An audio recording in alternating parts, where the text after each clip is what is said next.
Il fut un temps où sa voix résonnait à travers la France, où chaque radio diffusait la même mélodie inoubliable. Bibi, une jeune femme originaire du Ghana, avait brisé les barrières dans les années 1980 avec Tout doucement, une chanson qui semblait appartenir à tout le monde. Mais derrière ce succès, il y eut le chagrin, le silence et les combats. Voici l'histoire de Bibi, une histoire de musique, mais surtout de survie. Une enfance de voyage et de musique. Béatrice Adjor Anankor est née le 9 janvier 1957 à Accra, au Ghana, alors encore appelée la Côte de l'Or. Fille d'un diplomate, son enfance fut une succession de voyages qui allaient façonner son identité et sa sensibilité artistique. Elle grandit en Allemagne, en Angleterre, au Liban, puis au Sénégal. Ses déplacements constants lui offrirent une ouverture rare sur le monde. Partout où elle posait ses valises, elle absorbait les cultures, les langues et surtout, la musique. Dans sa famille, le savoir et la culture occupaient une place centrale. Ses parents étaient très cultivés, et leur foyer résonnait de sons éclectiques. Les symphonies de Beethoven, Mozart et Schubert emplissaient l'air, mais se mêlaient aussi aux improvisations vibrantes de John Coltrane et au swing de Louis Armstrong. C'était un univers où la musique classique européenne dialoguait avec le jazz afro-américain, où la rigueur et l'émotion se rencontraient. Pour la jeune Béatrice, cette immersion précoce fut une révélation. Elle développa très tôt une oreille musicale exceptionnelle, mais ce qui la marqua le plus, ce furent les grandes voix. Nina Simone, Ella Fitzgerald, Nat King Cole. Ces artistes devinrent ses modèles, ses compagnons invisibles. Elle passait des heures à les écouter, à répéter leurs intonations, à chercher cette puissance d'émotion capable de bouleverser un auditeur en une seule note. À 14 ans, ce don éclata au grand jour. Invitée à participer à un concours de chant télévisé, elle choisit un standard de Nat King Cole. Devant le public et les caméras, elle livra une interprétation bouleversante. Sa voix, chaude, ample et étonnamment mature pour une adolescente, surprit tout le monde. Ce jour-là, elle ne fut plus simplement la fille d'un diplomate.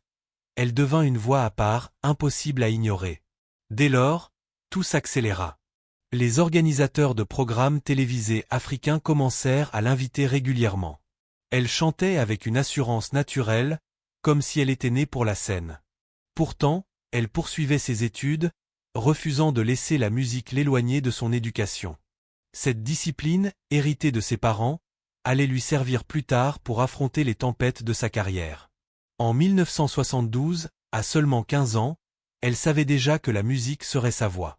Les années d'enfance passées entre continents, langues et styles musicaux avaient forgé en elle une artiste unique, capable de faire vibrer les émotions les plus profondes. En 1972, à seulement 15 ans, Bibi prit une décision courageuse, quitter le Ghana pour Londres.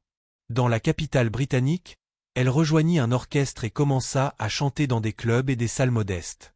Ce n'était pas la gloire, mais pour une adolescente venue d'Afrique, c'était déjà une conquête. Londres, cosmopolite et bouillonnante, lui offrit un terrain d'apprentissage unique. Elle y découvrit les musiques soul, funk et rock qui dominaient alors la scène européenne, tout en perfectionnant sa voix et sa présence scénique. Mais la vie n'était pas facile.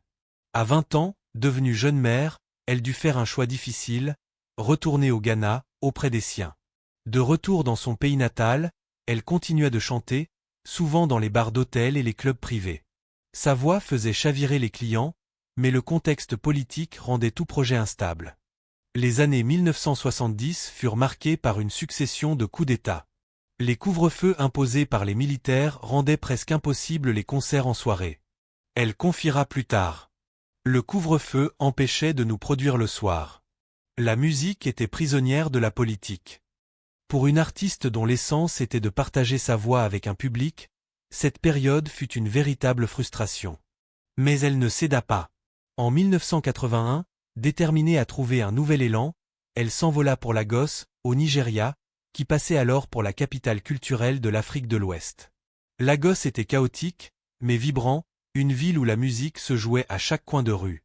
C'est là qu'elle croisa la route du légendaire Fela Kuti. Le chanteur et activiste nigérian, symbole de l'afrobeat, la prit sous son aile. Dans les clubs de Lagos, Bibi fit ses preuves. Sa voix, mêlant profondeur et douceur, lui valut le respect d'un public exigeant et le soutien de musiciens aguerris. Malgré cela, l'instabilité politique et économique du Nigeria finit par la rattraper. Elle choisit alors de poursuivre sa route vers Abidjan, en Côte d'Ivoire, où l'industrie musicale était en plein essor. Là encore, elle trouva de nouvelles opportunités. Elle participa à des concerts, collabora avec des musiciens locaux et affina encore plus son style.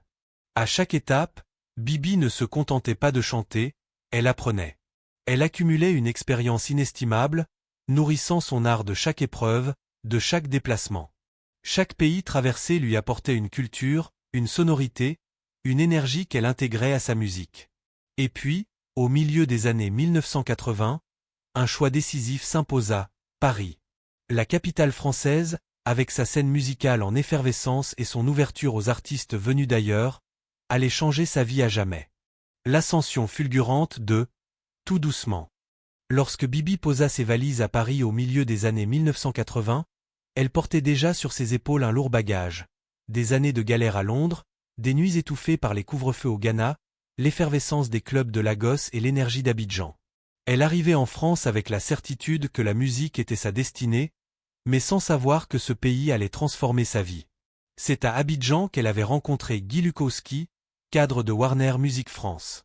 D'abord méfiante face à ses avances, elle finit par céder à son charme et sa persistance. Leur histoire d'amour fut rapide et passionnée, et en 1984, le couple s'installa ensemble à Paris. Guy ne tarda pas à introduire Bibi dans le cercle musical parisien, un monde où les destins pouvaient basculer en une rencontre. C'est ainsi qu'elle croisa le chemin de Jean-Paul Dréau, un compositeur déjà reconnu pour avoir écrit Coup de soleil pour Richard Coxiant et travaillé aux côtés de Michel Polnareff. Dans ses tiroirs dormait une chanson qu'il n'arrivait pas à placer. Une ballade douce, fragile, presque murmurée, intitulée Tout doucement. Quand Bibi l'écouta pour la première fois, quelque chose se produisit. Sa voix, chaude, ample et veloutée, semblait être faite pour ce morceau. Dréau lui proposa d'essayer. En studio, il ne fallut que 2 prises. 2 simples enregistrements suffirent pour transformer une chanson en chef-d'œuvre. La voix de Bibi enveloppait les mots, les faisait vibrer, leur donnait une force et une tendresse qui captivaient instantanément. L'équipe technique resta silencieuse, presque bouleversée. Ils savaient qu'ils venaient de vivre un moment rare. La sortie du single, en 1985, fut un phénomène immédiat. Les radios s'en emparèrent sans attendre. Le disque se vendait par milliers, parfois des dizaines de milliers par jour. En quelques mois, Tout doucement franchit la barre du million d'exemplaires vendus.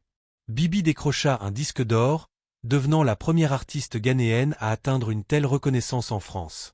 Le titre ne s'arrêta pas aux frontières.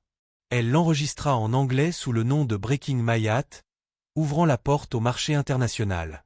Et la légendaire Dalida, séduite par la mélodie, en fit une reprise en italien, Semplicemente Così. La voix de Bibi, née au Ghana, forgée entre l'Europe et l'Afrique, traversait désormais les frontières, les langues et les cultures. La reconnaissance attira même l'œil de Chris Blackwell, le patron d'Island Records, celui-là même qui avait propulsé Bob Marley sur la scène mondiale. Pour lui, Bibi avait ce potentiel rare. Une voix universelle, une authenticité capable de séduire au-delà des modes. On envisageait déjà une carrière internationale, des tournées, peut-être même une percée aux États-Unis. Pendant un temps, tout sembla possible. L'adolescente qui avait émerveillé son public en reprenant Nat King Cole à 14 ans était devenue une star. La France l'avait adoptée, le monde commençait à l'écouter, et son avenir paraissait sans limite. L'amour devenu torture et le silence qui suivit. Derrière les projecteurs et les applaudissements, la vie de Bibi commença à se fissurer. Son mariage avec Guy Lukowski, initialement passionné et protecteur, se transforma progressivement en un piège émotionnel. Guy sombra dans l'alcool, et avec lui, la relation se fit toxique. Jaloux de la notoriété de Bibi, il devenait imprévisible, parfois agressif, et son comportement assombrissait chaque instant de sa vie. Bibi confia plus tard. Son alcoolisme a détruit sa carrière et pratiquement la mienne. Je suis devenu de plus en plus réservé à mesure qu'il devenait plus agressif. J'avais trop peur pour me confier à qui que ce soit, mais je subissais une véritable torture mentale. Cette violence psychologique vint éroder ce qu'elle avait construit avec tant de sacrifices. Malgré la douleur, Bibi continua de créer. Elle enregistra plusieurs chansons comme Je veux pas le savoir, prêta sa voix au générique de la série télévisée Tendresse et Passion, et participa au projet caritatif Liban en 1989. Mais aucun de ces projets n'atteignit l'impact de Tout doucement. Pour le public, elle devint une One Hit Wonder, une injustice cruelle pour une artiste de ce talent. Espérant se reconstruire et créer un havre de paix, Bibi investit les fruits de son succès dans l'achat d'un manoir. Elle imaginait un refuge pour elle et son fils, un lieu loin du tumulte de son mariage. Mais le destin frappa à plusieurs reprises. 3 incendies successifs ravagèrent le manoir, détruisant souvenirs, documents personnels et biens matériels.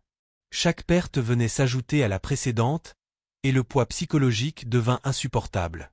La jeune femme, autrefois adulée pour sa voix, se retrouva brisée. Dans une interview, elle confia : « J'étais incapable de chanter pendant 10 ans. Tout s'était effondré autour de moi. Le silence n'était pas choisi, il m'avait été imposé par le traumatisme et la peur. » Pourtant, même dans cette obscurité, Bibi refusa de disparaître.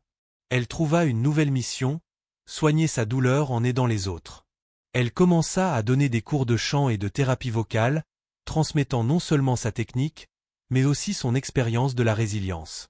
Elle répétait souvent : « Je me suis soignée en soignant les autres. » C'est dans ce processus d'enseignement qu'elle retrouva progressivement confiance et force intérieure.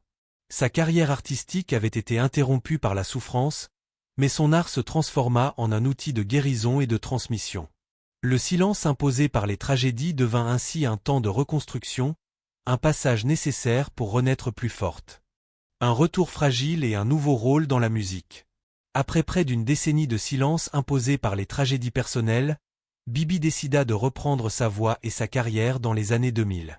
En 2003, elle sortit l'album Sereine, un titre symbolique qui reflétait son état d'esprit. La recherche de paix après les tempêtes de sa vie.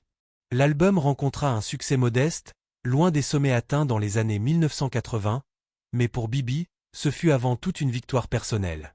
Retrouver le plaisir de chanter, de créer et de partager sa voix avec le public fut un moment de renaissance. En 2010, elle participa aux tournées RFM Party 80 et Star 80, des événements célébrant la musique des années 1980 et 1990 en France. Remonter sur scène et chanter à nouveau tout doucement devant un public fidèle fut pour elle un mélange de triomphe et de nostalgie.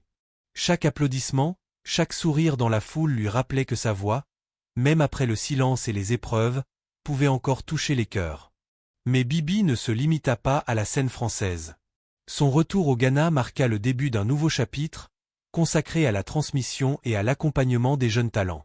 Elle ouvrit le New Morning Art Café, un espace culturel dédié à la musique et aux arts, où elle offrait des cours, du coaching et des conseils pratiques pour aider de nouvelles générations d'artistes à se lancer et à croire en leur talent.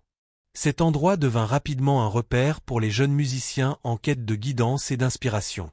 Parallèlement, elle rejoignit le jury de Project Fame West Africa, une émission télévisée populaire calquée sur des formats comme Star Academy.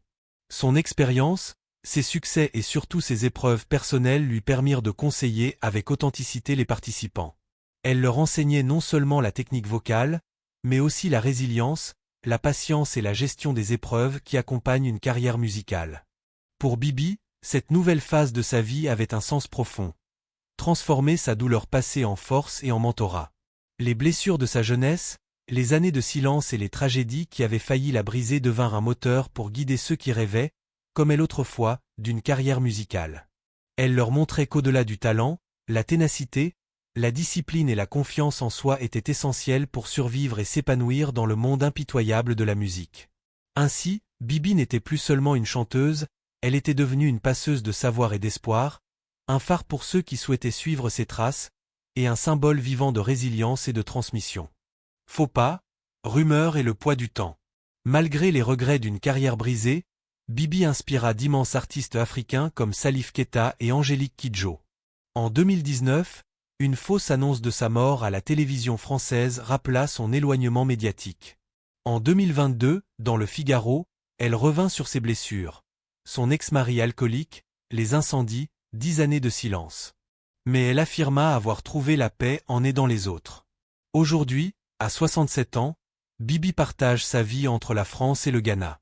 Elle reste une figure de courage, dont la voix résonne encore dans Tout doucement. Plus qu'un tube, c'est l'histoire d'une femme qui a traversé la gloire, la douleur et la renaissance.